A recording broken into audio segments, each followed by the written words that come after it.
Әлемде жыл сайын созылмалы ауру асқынуынан 41 миллион адам көз жұмады.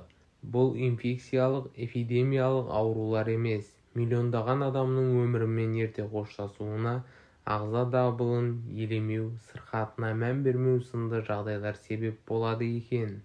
Соның ішінде ең көбі 18 миллион адам жүрек ауруынан көз жұмады дейді. Оның арасында 30-ға жетпеген жастар да бар.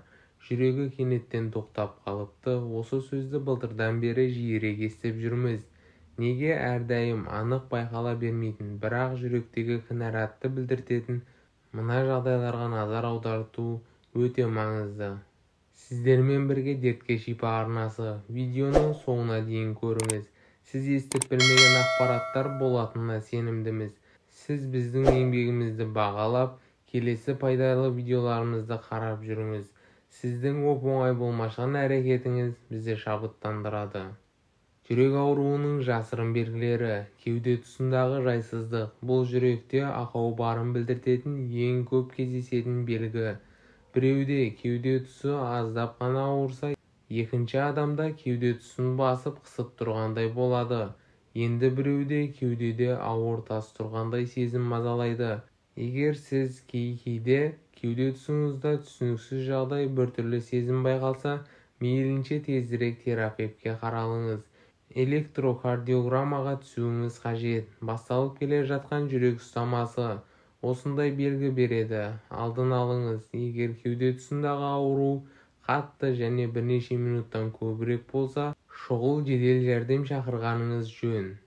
Тәбеттің қашуы, жүректің айнуы, асқазандағы ауырлық сезімі. Әрине, асқазан жүрекке қатысы жоқ, әртүрлі себептермен ауырады. Алайда кей кездері ас қорыту жүйесіне қалыпты мөлшерден аз қан келіп тұрғандықтан ас дұрыс қорытылмауы мүмкін. Ал қанның дұрыс айналмауы жүректің нашар істегенінен болады. Егер жүрегіңіз себепсіз айни берсе, әсіресе кеуде тұсыңыздан жайсыздықты және осы тізімдегі басқа да белгілерді сезінсеңіз, терапевтке баруыңыз керек.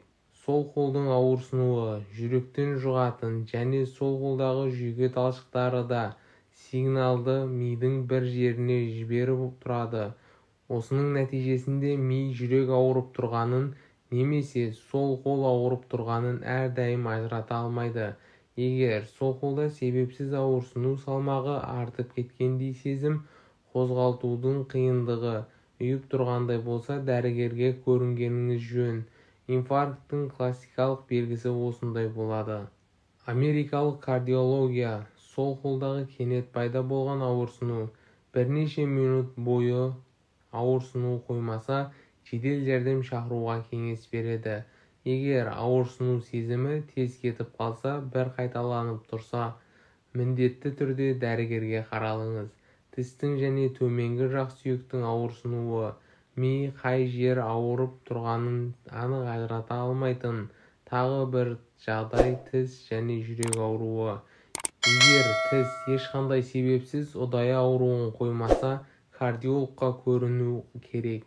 Аз уақытта бастың жиі айналуы, аяқ астынан әлсіздік пайда болуының себебі өте көп. Мысалы, қарын аш болуы, болмаса бір кенеттен жылдам қозғалу. Егер кенеттен пайда болатын қысқа уақыттың бас айналуы, кеңістікте бақтан адасқандай күй кешу, тосыннан болатын әлсіздік жиі қайталанса, тексеріліңіз. Әдетте мұндай жағдай жүрек қанды миға керегінше жеткізе алмай жатқанын білдіреді. Бұл жақындап қалған инсульт белгісі болуы мүмкін. Үнемі шаршаңқы жүру. Жүрек әлсіз болса, қан айналымын толық қанды қамтамасыз ете алмайды. Содан ағза мүшелері тіндер қоректік заттармен және оттегінен зәрулік көріп, тарыға бастайды. Аман қалу үшін организмнің маңыздылық деңгейі төменірек. Ағзаларға ең әуелі қол-аяққа ағатын қанды азайтып, оны жүрекке, миға, өкпеге қарай жіберіп отырады. Содан қол мен аяқта әлсіздік, үйіп қалу, жансыздану сияқты сезімдер басталады. Адам үнемі шаршап жүреді. Егер мұндай жағдай сізге таныс болса, кардиологтың кеңесін алыңыз. Аяқтың ісінуі. Аяқ пен қолдағы қан айналымы дұрыс болмағаннан тіндердегі артық сұйықтықтың шығарылуы да дұрыс болмайды. Бұдан аяққа көбірек зиян келеді. Сұйықтық тері ішінде қордаланып қалып, аяқ томбығып кетеді. Егер аяқтың ісінуі сізде жиі орын алса, терапевт пен кардиологқа көріну қажет. Көптен кетпей жүрген жөтел. Сіз тиген суықтан 2-3 апта бұрын аман-есен құтылсаңыз, бұл жөтел кетпей жүрсе, бұл қалыпты жағдай. Бірақ кей кездері жөтелген кезде бөлініп шығатын қызғылтым немесе ақ түсті шырыш жүректің жөтелге тән шырыш болып табылады. Осындай нәрсені байқасаңыз, кардиологқа асығыңыз. Себепсіз ентігу, яғни алқыну, қан құрамында оттегінің аздығын білдіретін алғашқы белгілердің бірі. Әдетте ол физикалық іс-қимыл кезінде болады. Бұлшық етке қимыл қозғалысы үшін көп оттегі қажет, және ол оттегіні қаннан сіңіріп алып отырады. Оттегі жетпей қалмау үшін ми өкпеге жылдамырақ тыныстауды бұйырады. Артық салмақ, бір орнынан қозғалмайтын өмір салты, стрессті ентігуге себеп болуы мүмкін. Бірақ адам ешқандай себепсіз ентігетін болса, әрі үнемі шаршаңқы жүретін болса, кеуде тұсында жайсыздық сезінсе, тездетіп кардиологқа баруы керек. Қатты қорылдау. Ұйықтап жатып қорылдау негізі қалыпты нәрсе. Бірақ өте қатты қорылдау апойынның ұйқы кезінің демнің аз-кем уақытқа тоқтап қалып жатқанының белгісі. Апноэ жүрек қан тамыр жүйесін бүлдіреді. Жүрек бұлшық етінің гипоксиясына шалдықтырады және жүрек жұмысын қиындатады. Қан қысымын көтеруі мүмкін. Салдарынан артық түсетін жүрек қан тамыр жүйесі кез келген уақытта іске жарамай қалуы мүмкін. Сондықтан апноэны емдемесе болмайды. Терапевтпен кеңесу керек. Жүрек соғысының жиілеуі. Жүрек аса бір себепсіз кеудеден атқып шығып кететіндей болған кезде немесе оның өте баяу соққанын сезсеңіз, дереу дәрігер қабылдауына жазылыңыз.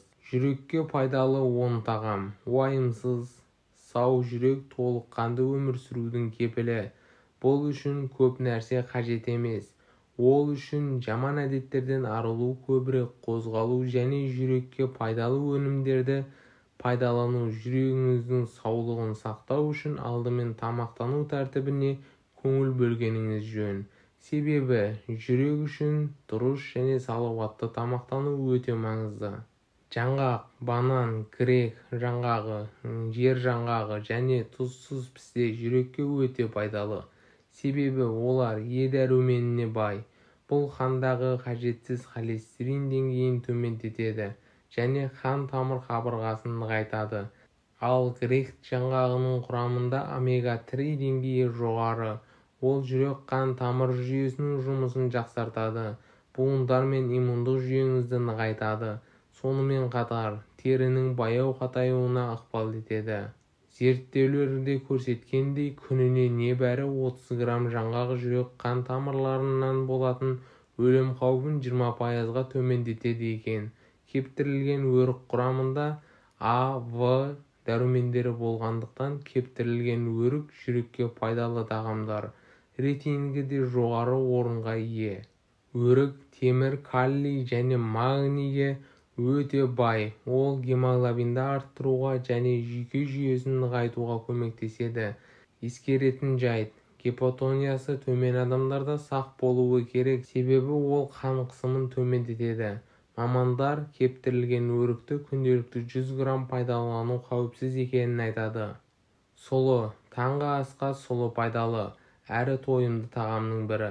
Ол адам ағзасына қуат береді, салмақ жоғалтуға көмектеседі, қант диабетін алдын алады және де жүрек денсаулығын жақсартады. Сұлы майының құрамында еритін талшық бар. Ол ағзаға қажет емес холестеринді сіңіреді және оны денеден шығарады. Авокадо құрамында адам организміне көптеген пайдалы қасиеттерге ие. Жеміс ол метаболизмді жақсартады және қатерлі ісік ауруының алдын алатын дәруменге бай жеміс. Авокадо жүректің жұмысын күшейтіп қана қоймай, қан қысымын да қалыпқа келтіреді. Сондай-ақ калий мөлшері жоғары болғандықтан бүйректің жақсы жұмыс істеуіне септігін тигізеді. Қызыл бұршақ магний, калий, фолий және тағы басқа пайдалы микроэлементтерден тұрады. Жүрек пен қан тамырларын, сондай-ақ бүкіл денеге табиғи қорғаныс болып табылады. Қызыл бұршақтың құрамында қандағы қантты төмендетуге көмектеседі және қант диабетінің қаупін азайтады. Зәйтүн майы. Зәйтүн майы жүрек-қан тамырлары ауруларының, әсіресе инфаркт пен инсульттың, сондай-ақ қатерлі ісіктің алдын алудың табиғи құралы болып табылады. Сонымен қатар, ғалымдар зәйтүн майындағы әлден қышқылы рак клеткаларын болдырмайды. Керісінше, атап айтқанда, онкологиялық аурулардың, әйелдерде сүт безі қатерлі ісігінің даму қаупін азайтады. Анар бұл өте пайдалы жеміс. Оның құрамында А, В1, В2, В3, В5, В6, Е, С дәрумендеріне өте бай. Сонымен қатар калий, темір, селен, марганец секілді микроэлементтерден тұрады. Ең бастысы денедегі қабынуға қарсы. Анар шырыны жүрек ауруы бар адамдар үшін пайдалы және қан айналымын жақсартады.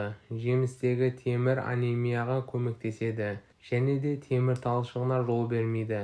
Сонымен қатар, адамның жалпы жағдайы мен көңіл-күйіне әсер береді. Балық. Балықтың құрамындағы майлар жүректің қалыпты жұмыс істеуіне септігін тигізеді. Теңіз өнімдерінде жүрек бұлшықетін тамақтандыру үшін қажет нәрсенің бәрі бар. Бұл өнімдерде көптеген пайдалы омега-3 май қышқылы бар. Ол жүрек-қан тамыр жүйесін тоқтатуын болдырмайды, жүрек ырғағын сақтауға көмектеседі. Алма. Алманың құрамында С дәруменінің көп болуына байланысты қан тамырлары күшейіп, олардың зиянды микробтарды өткізгіштігі азаяды. Алма ең күшті қан тазартқыш, табиғи және ауыртпалықсыз. Егер қаныңыз таза болса, жүрек қанды тазартуға аз энергия жұмсайды. Видеоны жақындарыңызбен және достарыңызбен бөлісіңіз. Келесі видеода кездескенше сау-саламатта болайық. Ауырмаңыздар, дендеріңіз сау болсын.